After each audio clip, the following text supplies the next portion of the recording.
pet media YouTube channel එකකින් කරන තවත් අලුත් එපිසෝඩ් එකකට මං කලින් වීඩියෝ එකක් දැම්මා Premiere Pro Basic කියලා. ඒකේ මං කියා දුන්නේ Pro Basic ඉගෙන ගන්න පළවෙනියට එන කෙනෙක්ට Premiere Pro interface එක.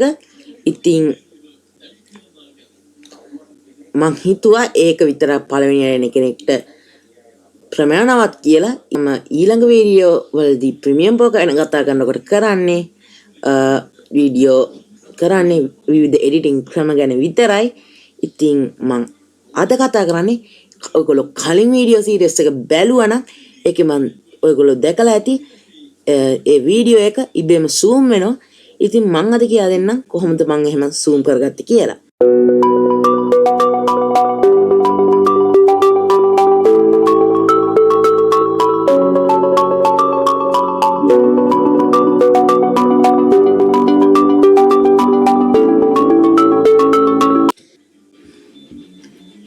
මේ විදියට මෙතනට කලින් මම රෙකෝඩ් කරගත්ත ස්ක්‍රීන් රෙකෝඩ් එකක් මෙතනට ඉම්පෝට් කරගෙන තියෙන්නේ. මම ඒක මගේ ටයිම්ලයින් එකට දාගන්න.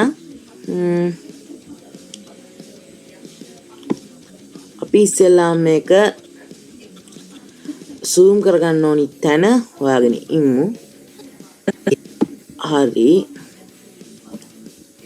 අපි ඒකට හොයාගන්න මේ විදියට වින්ඩෝ ගිහිල්ලා මේ ටැබ් එක මැක්සිමයිස් කරගමු. කරන විදිය එයා දෙන්න ඕනි හින්දා මම නිව් ප්‍රොජෙක්ට් එකක් අන්න හරියට මෙන්න මෙතනට මම මගේ ක්‍රසර් එක ගෙනියන තැන කියලා හිතලා අපි එතන zoom කරගමු. ඊට පස්සේ මේක අපි මැක්සිමයිස් කරගත්ත පැනල් එක ආයි කුඩා කරගන්න මේ විදියට restore frame size කියන එකට ආයෙත් ගිහිල්ලා window වලට ගිහිල්ලා එහෙම කරලා අපි මේ edit එක කරන්නේ keyframe use කරලා. අපි බලමු ඒක කරගන්නේ කොහොමද කියලා. ඒකට අපි ඉස්සෙල්ලාම effect control ගිහිල්ලා මෙන්න තන තියෙන precision scale කියන දෙකේම තියෙන මේ stop watch දෙක highlight කරගන්න ඕනි. ඊට පස්සේ අපි shift එකත් එක්ක 4 සැරයක් right arrow එක click කරන්න ඕන. හරි මම ක්ලික් කරගත්තා. ඊට පස්සේ මෙන්න මෙතන තියෙන පුංචි බිංදු දෙකක් වගේ තියෙන දෙක නැවත highlight කරගන්න ඕන. ඊට පස්සේ මෙන්න මෙතන තියෙන දෙක මේ විදිහට highlight කරගෙන මම මේක මේ විදිහට ඩිංග zoom කරගෙන හරි zoom කරගත්තා. මේ විදිහට අපි මෙන්න මේ අපි අලුතෙන් ක්‍රියේට් කරගත්ත keyframe දෙක highlight කරගෙන මේ විදිහට මේකේ තියෙන scale යටතේ තියෙන අගය මේ විදිහට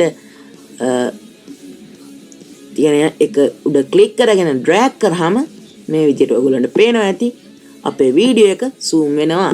ඊට පස්සේ precision යටතේ තියෙන පළවෙනි අගයෙන් drag කරාම මේ විදිහට මොනිටර් එකේ දෙපැත්තට මූව් වෙනවා බලා ගන්න පුළුවන්.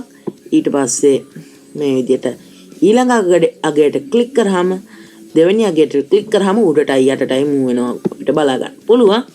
ඉතින් අපි මේ විදිහට මේක ඩිංගක් මෙන්න මෙතන රේසන් කියන එකට ළඟට වෙනකන් හදාගෙන මම මේ විදිහට පල්ලහැට කරලා මෙන්න මේ හරියට විතර හදාගෙන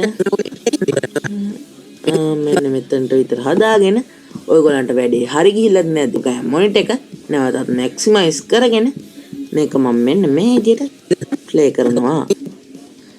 පේනවාද මෙන්න මේ විදිහට zoom වෙනවා. ඉතින් අපි ආයෙත් මේක මැක්සිමයිස් කරගත්ත එක අයින් කරලා අපි දැන් බලමු කොහොමද මේක zoom out කරගන්නේ කියලා. ඉතින් මේ මෙන්න මේ හරියට විතර වගේ ඇවිල්ලා නැවතත් keyframe දෙක මේ බිංදු දෙක highlight කරලා නැවතත් keyframe දෙකක් create කරලා මේ විදිහට keyframe දෙක highlight කරගෙන මේ විදිහට zoom out කරගන්නවා. ඉතින් zoom out කරගන්නවා මේ අගයන් ටික අපිට පුළුවන් වෙනවා මේක මේ විදිහට හරියට මම හදාගෙන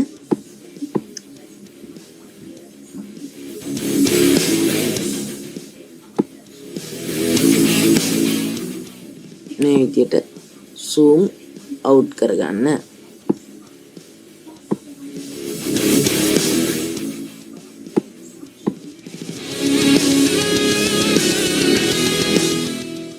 මේ විදියට ගන්නට zoom out කරගන්න. ඊට පස්සේ අපි බලමු දැන් මේක හරියට ප්ලේ වෙනවද කියලා. මම මේකේ ඔඩියෝ ක්ලිප් එක පොඩ්ඩක් ඩිලීට් කරගන්නම් ඔයගොල්ලන්ට මේක පැහැදිලිව පෙන්වන්න ඕන හින්දා ඔඩියෝ ක්ලිප් එක මම මේක ඩිලීට් කරලා මේ විදියට ෆ්‍රේම් එක මැක්සිමයිස් කරලා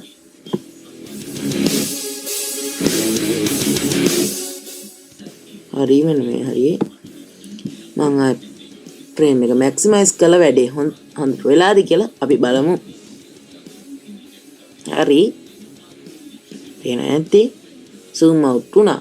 දැන් මේක එඩිට් කරගන්න හැටි කියලා ඉවරයි.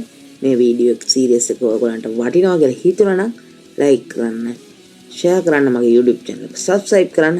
ඒ වගේම මේකේ තියෙන ප්‍රශ්න අඩුපාඩු ඔයගොල්ලන්ට තේරුම් නැත්තම් ඒ වගේ දේවල් බලලා comment section එකේ අපි සාකච්ඡා කරමු. එහෙනම් තවත් වීඩියෝ සීරීස් එකකින් හම්බ වෙනකම් හැමෝටම goodbye.